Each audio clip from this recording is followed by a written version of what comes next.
Assalamualaikum warahmatullahi wabarakatuh. Bismillahirrahmanirrahim. Alhamdulillah wasyukru lillah, thumma salatu wassalamu ala rasulillah Nabiyyina Muhammad ibn Abdillah wa ala alihi wa ashabihi wa mawalah. La hawla wa la quwwata illa billah, amma ba'd. Bapak Ibu jamaah zuhur Masjid Salahuddin yang dirahmati Allah, siang ini kajian tazkiyatun nafas kita masih ingin melanjutkan perbincangan tentang syukur. Ya, syukur yang kita kaitkan dengan hidup. Dan memang ada benang merah yang sangat kuat antara syukur dan hidup ini. Kita tidak bisa membayangkan kalau seandainya ada orang hidup tanpa syukur. Apa hubungan erat antara hidup dan syukur? Pertama, hidup itu kan perjalanan. Kalau perjalanan berarti harus dijalani.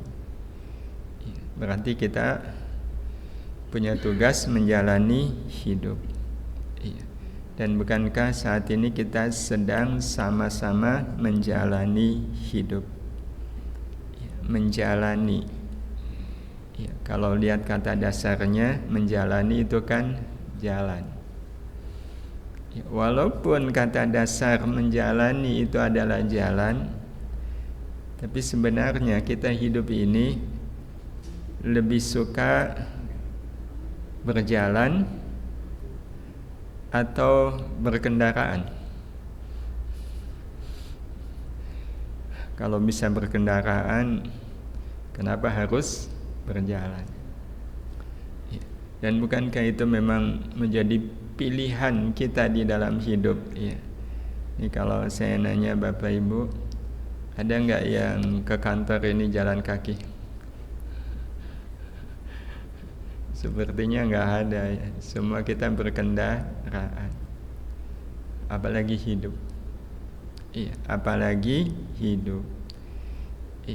Nah, terus apa kendaraan di dalam hidup? Apakah memang ada kendaraannya? Ada. Bahkan Allah Subhanahu wa taala sudah menyediakan untuk kita kendaraan terbaik untuk menjalani hidup. Apa nama kendaraannya? Apalagi kalau bukan syukur. Jadi syukur ini kendaraan terbaik.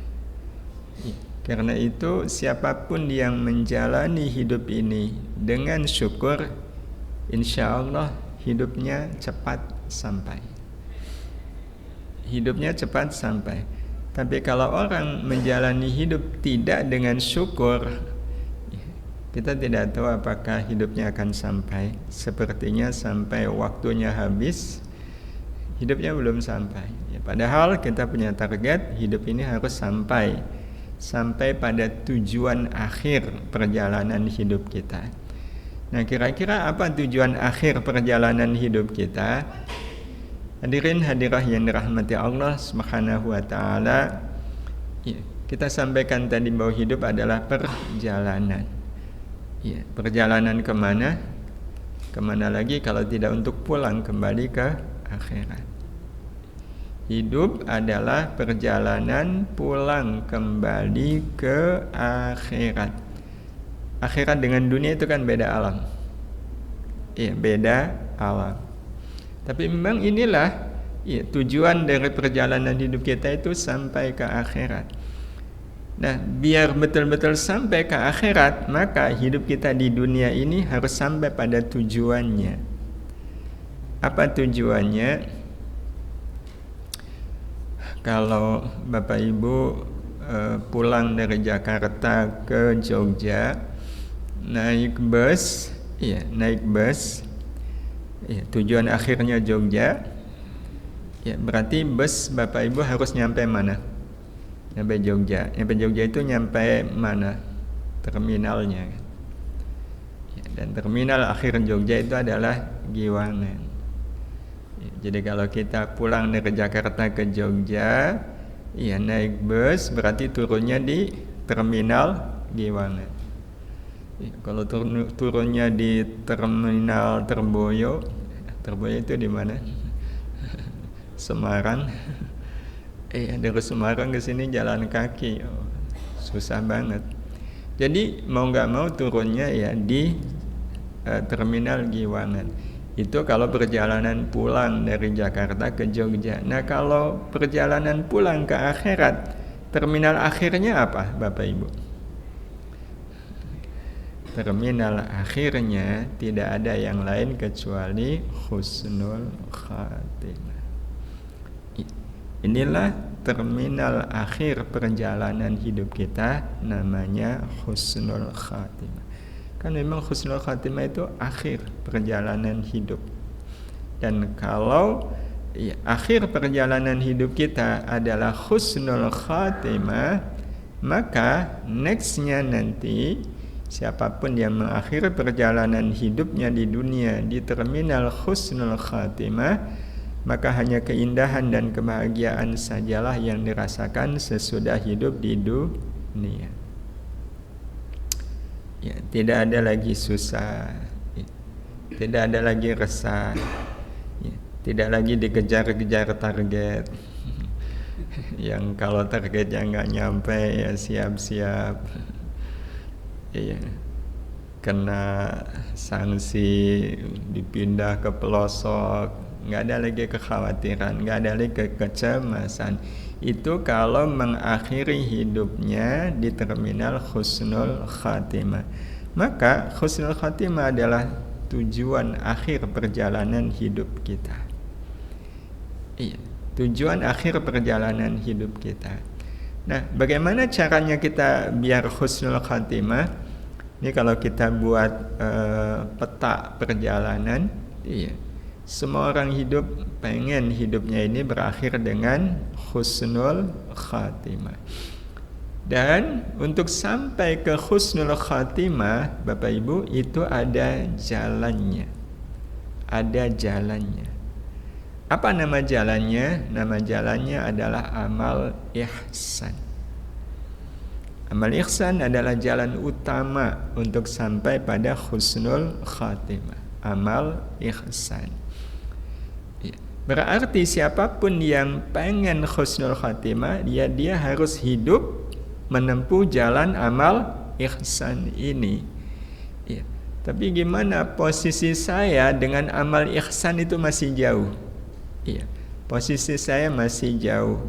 Nah, kalau kita merasa posisi kita dengan amal ihsan masih jauh, maka kita harus mencari jalan yang menghubungkan kita dengan amal ihsan. Kita harus cari jalan itu. Dan jalan itu sudah disediakan oleh Allah. Namanya adalah amal ahsan. Dan ada banyak pilihan amal ahsan ini. Iya, ada banyak pilihan. Berarti siapapun yang pengen sampai ke jalan ihsan, ya harus mencari jalan ahsan. Nah, terus bagaimana caranya? Posisi saya juga tidak berada di pinggir jalan ahsan. Kalau seandainya posisi kita tidak berada di jalan ahsan, Allah memberikan jalan kepada kita. Apa nama jalannya? Nama jalannya adalah amal hasan. Apa itu amal hasan? Amal baik. Nah, lewat amal hasan inilah kita nanti menemukan amal ahsan. Lewat amal ahsan inilah kita akan sampai di amal ihsan. Nah, dari amal ihsan inilah kita bisa berjalan lurus, mencapai husnul khatimah. Ini peta perjalanan hidup kita. Ada orang bertanya, terus kalau posisi saya tidak berada di pinggir jalan amal hasan gimana? Posisi saya ternyata hidupnya di pelosok gitu. Amal hasannya masih jauh. Kalau ada orang bertanya seperti ini, maka kita jawab itu tidak mungkin. semua kita posisinya seminimal-minimalnya berada di pinggir amal hasan. Artinya amal hasan itu ada di depan mata kita. Ada di depan mata kita. Bukti ada di depan mata kita amal baik itu adalah di dalam apapun akan selalu ada amal baik yang kita bisa lakukan. Waktu sendirian, ada nggak amal baik yang kita bisa lakukan? Ada. Waktu bareng-bareng, ada amal baik yang kita bisa lakukan? Ada. Waktu kita senang, ada nggak amal baiknya? Ada. Waktu susah, ada amal baiknya? Ada. Dipuji orang, ada amal baiknya? Ada. Dihina orang, ada amal baiknya? Ada. Waktu sehat, ada amal kebaikan yang kita bisa lakukan. Waktu sakit, ada amal baik yang kita bisa lakukan. Jadi kalau amal hasan itu pasti kita ada di situ. Jadi Allah sudah sedemikian menata kehidupan kita. Allah letakkan amal hasan itu di mana-mana. Yang kalau kita mau melakukannya, pasti akan membuat kita ketemu dengan pertigaan. Yang kalau kita belok, ya kita akan masuk ke jalan ahsan. Nanti kalau kita terus saja di jalan ahsan, pasti ketemu dengan jalan ihsan. Dan jalan ihsan itu jalan satu arah. Jadi kalau kita lurus saja di jalan ihsan, pasti akan ketemu dengan husnul khatimah. Jadi kalau peta perjalanan menuju husnul khatimah ini kalau digambarkan, ya, seperti kita berada di Tugu mau ke Kaliurang. Berarti apa yang harus kita lakukan? Menuju ke jalan utama yang arahnya Kaliurang. Apa itu? Ya, jalan Kaliurang. Tapi posisi kita di Tugu. Ada nggak akses yang membuat kita nyampe ke jalan Kaliurang? Ada. Posisinya di Tugu. Iya. Nah, kalau posisinya di Tugu, apa yang kita lakukan? Ya, dari Tugu kan lurus ke utara. Lewat jalan AM Sangaji, lewat jalan Monjali, iya. Kita berjalan terus. Nah, sampai mana? Nah, karena tujuannya jalan Kaliurang, ya pasti kan jangan terus bablas kan? Karena kalau bablas nggak ketemu Kaliurangnya. Nyampe di mana? Di perempatan Monjali, betul? Nah, begitu di perempatan Monjali kita lurus atau kiri atau kanan? Ini kayaknya tukang jalan-jalan semua ini. Nggak usah dijelasin, udah paham. Nah, kita pun jalan ke arah timur kan. Nah, terus berhentinya di mana? Di perempatan Kentungan. Iya, begitu nyampe di perempatan Kentungan, kalau lurus bisa nggak? Ya tergantung tujuannya. Tujuannya Kaliurang, dan di depan mata kan jalan Kaliurang, tinggal ambil belok kiri. Ya, begitu kita belok kiri, lurus saja pasti sampai dengan Kaliurang. Hidup sebenarnya sama. Jalan hasan ada di depan kita. Kalau kita mau, ya, maka insya Allah ketemu dengan jalan ahsan. Begitu nyampe jalan ahsan, kita lurus ketemu jalan ihsan. Nah, jadi rute perjalanan menuju husnul khatimah mirip-mirip seperti tadi. Iya. Hadirin hadirah yang dirahmati Allah Subhanahu wa taala. Jadi siapapun yang ingin husnul khatimah, maka dia harus memulainya dari jalan amal hasan. Harus dimulai dari amal hasan. Itu amal baik. Iya. Seminimal-minimalnya amal hasan adalah amal yang diizinkan oleh Allah. Makan yang halal Allah izinkan. Berarti makan yang halal itu adalah amal hasan. Tidur Allah izinkan. Iya, maka tidur itu bisa menjadi amal hasan. Nah, setelah itu dia harus mencari belokan untuk masuk ke amal ahsan, lantas berjalan lurus atau istiqomah dalam amal ahsan sampai ketemu amal ihsan. Dan siapapun yang istiqomah dalam amal ihsan, maka ujung akhirnya pasti husnul khatimah. berarti memang rada belak-belok ya. Dari hasan ke ahsan, dari ahsan ke ihsan. Nah terus gimana caranya ya? Karena kalau sampai salah belok kan masalah. Ya seperti tadi kekali orang salah belok masalah. Nah gimana caranya agar kita tidak sampai salah belok? Nah ini tergantung pilihan kendaraannya. Ya. Maka kita katakan dari awal tadi, tidak ada kendaraan terbaik yang membawa kita dari hasan ke ahsan, kemudian ke ihsan dan akhirnya husnul khatimah, kecuali kendaraan bernama syukur. Iya, kendaraan itu namanya adalah syukur. Jadi tidak ada kendaraan hidup yang membuat kita ada di jalan hasan, yang membuat kita ke jalan ahsan, yang mengantarkan kita ke jalan ihsan, yang berujung akhir husnul khatimah, selain kendaraan bernama syukur. Iya, kendaraan itu namanya adalah syukur. Iya. Kenapa bisa syukur ini, Bapak Ibu yang dirahmati Allah, ya, membuat kita memulai perjalanan dari hasan ke ahsan dan ke ihsan. Ya, karena memang syukur itu memiliki kekuatan yang luar biasa. Iya. Ini pengaruh syukur terhadap amal. Pertama, hanya dengan syukur kita terbimbing untuk beramal hasan. Jadi kalau orang nggak punya rasa syukur, ya, karena syukur itu sebenarnya bisa kita miliki cukup dengan rasa. Jadi tidak harus pergi ke dealer mobil untuk bisa dapat syukur, enggak. Syukur itu cukup diperoleh lewat rasa, merasa syukur. Ya.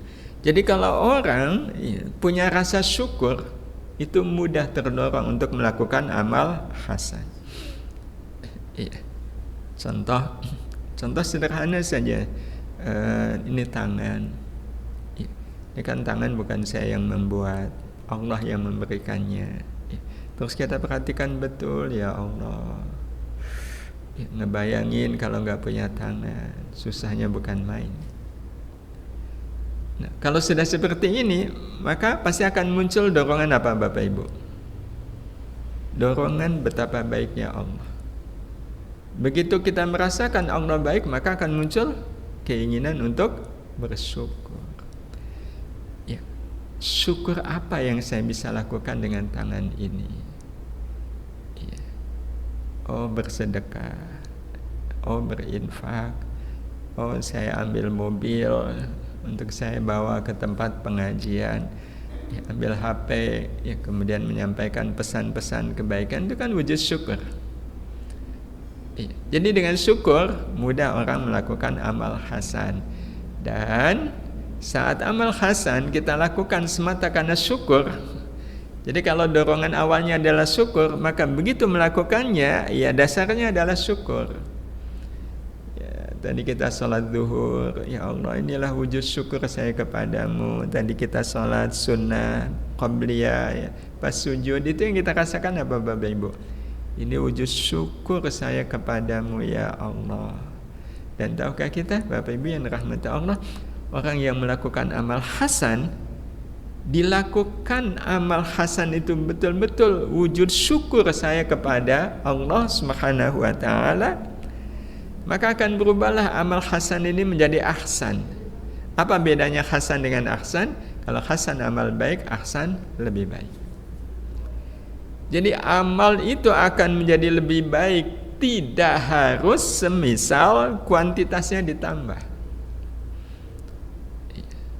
Jadi kalau hari ini sedekahnya 1.000, nah besok kalau pengen sedekahnya lebih banyak berarti harus 2.000, tapi itu kan logika akal, logika hati tidak begitu. Sudah cukup amal kita akan dikatakan lebih baik kalau amal baik itu kita lakukan sebagai wujud syukur kita kepada Allah.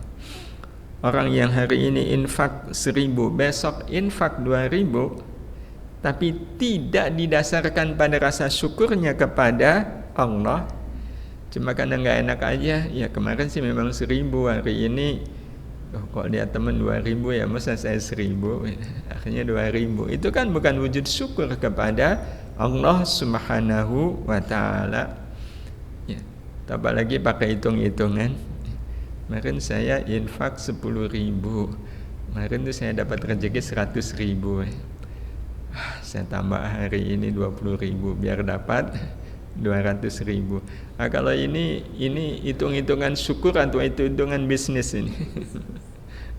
Emang nggak salah sih, tapi kan ini bukan manifestasi syukur. Nah, jadi amal ahsan itu adalah amal hasan yang dilakukan atas dasar syukur semata kepada Allah Subhanahu wa Ta'ala. Nah, amal ahsan yang dilakukan secara istiqomah itu artinya ya pokoknya dasarnya ini syukur. Saya sholat duha ini syukur saya baca Quran ini syukur saya menghafalkan Quran. Pokoknya apapun amal baik kita ini adalah wujud syukur, maka amal ahsan ini akan mengundang hadirnya rahmat Allah. Begitu rahmat Allah hadir, maka berubahlah amal ahsan menjadi amal ihsan. Karena kita tidak akan sanggup mengihsankan amal kita tanpa kekuatan rahmat Allah Subhanahu wa Ta'ala. Maka jadilah amal kita amal yang disebut ihsan. Sebenarnya apa hakikat amal ihsan itu? Adalah amal baik yang dilakukan sepenuhnya antara kita dengan Allah. Ansikh ini antara saya dengan Allah. Walaupun amal baik kita itu bisa jadi melibatkan orang lain. Jadi kayak semisal kita baik sama tetangga.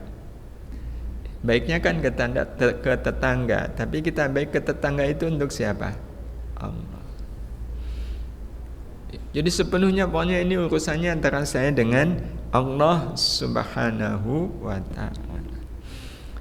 Nah, karena itu nanti kita akan melihat Bapak Ibu, orang kalau kualitas amalnya ihsan, itu menunjukkan orangnya adalah orang yang berkelas.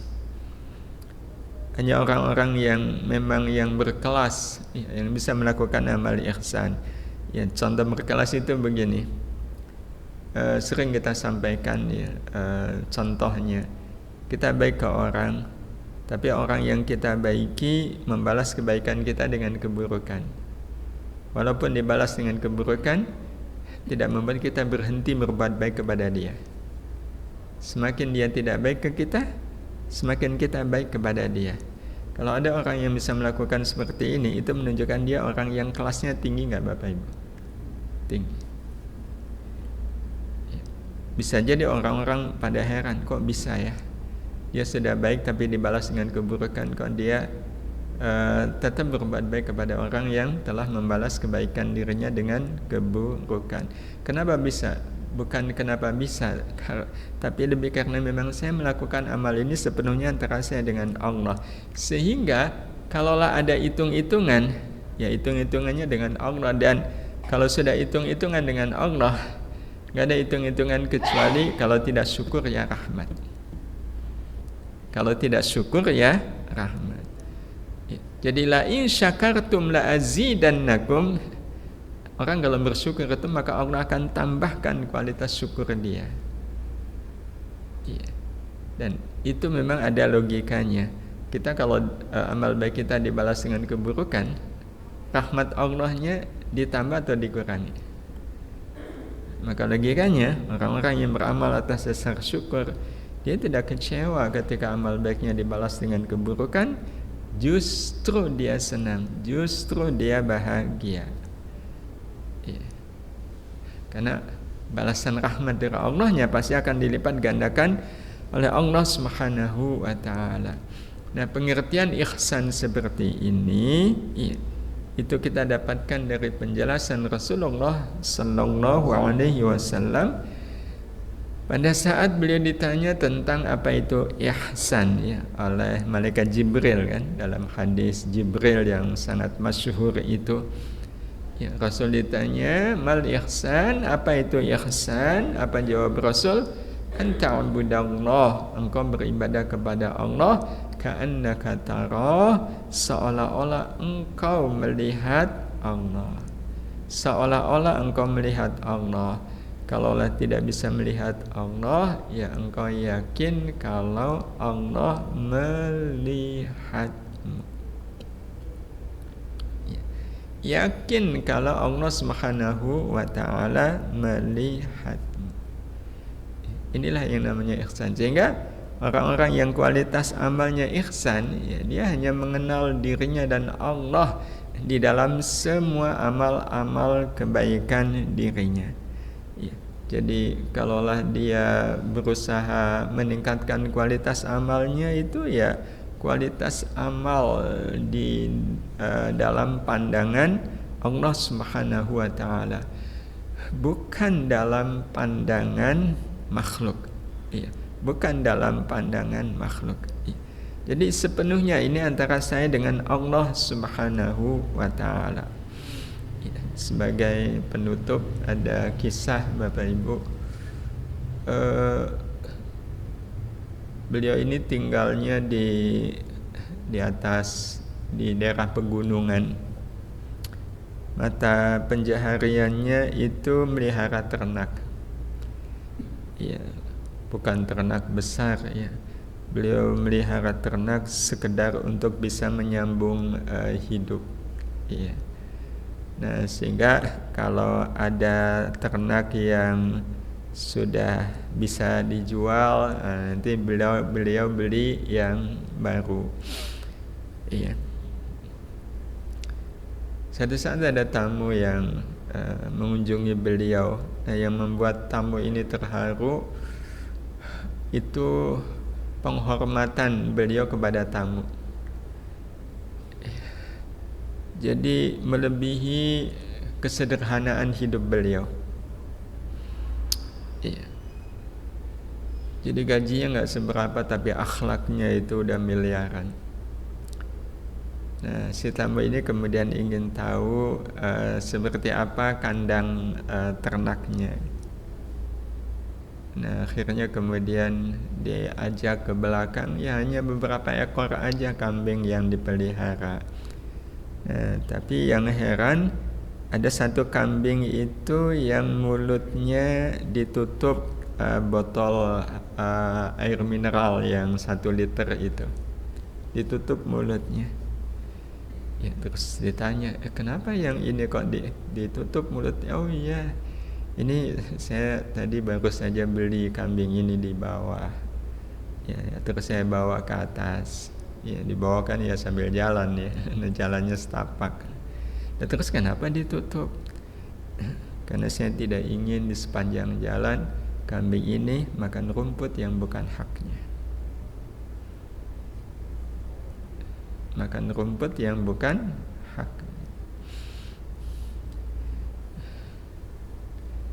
Ini kalau lihat kualitas amal beliau ini, amal ihsan nggak Bapak Ibu? Karena kan kambing ya. Kalaulah kambing makan yang bukan haknya, itu ada catatan hisab nggak di yaumil akhir? Enggak. Tapi beliau merasa ini kambing milik saya. Satu saat saya harus menjualnya. Kalau gara-gara dia makan rumput yang bukan haknya, berarti nanti ada serpihan daging yang terbentuk dari rumput yang bukan haknya ini yang bisa jadi, ya itu menjadi sesuatu yang haram bagi saya. Jadi orang kalau sudah ihsan itu pertimbangan dengan Allahnya sangat kuat. Hal-hal yang membuat yang kita mungkin memandangnya bukan masalah, tapi bagi orang-orang yang kualitas amalnya ihsan itu memang amat sangat luar biasa. Dan untuk bisa sampai ke amal ihsan ini, ya, sebenarnya logikanya sederhana, yaitu syukur. Sejauh mana kita menjalani hidup ini dengan kendaraan syukur. Dan inilah yang akan kita bahas di pertemuan yang akan datang. Sudahkah kita menjadikan syukur sebagai kendaraan hidup kita? Kita bahas, ya, sekaligus indikasi bahwa kita sudah menjadikan syukur sebagai kendaraan hidup. Walaupun nanti syukur itu juga macam-macam nih. Syukur itu macam-macam. Nah, kalaulah kita sudah merasa udah kok saya udah jalani dengan syukur. Nah, syukur yang seperti apa? Kan ada 5 jenis syukur, tapi hanya ada satu syukur yang kelak nanti akan mengantarkan kita insyaallah husnul khatimah. Iya, puncaknya satu, tapi kalaulah di bawahnya masih mungkin kita husnul khatimah. Hanya ada 2 syukur yang mengantarkan kita husnul khatimah. Nah, posisi kita ada di syukur yang mana? Syukur A, B, C, D atau E? Iya. Nah, itu kita bahas insyaallah di pertemuan yang akan datang. Terima kasih Bapak Ibu, mohon maaf. Kita akhiri, subhanakallahumma wa bihamdika asyhadu an la ilaha illa anta astaghfiruka wa atubu ilaik. Assalamualaikum warahmatullahi wabarakatuh.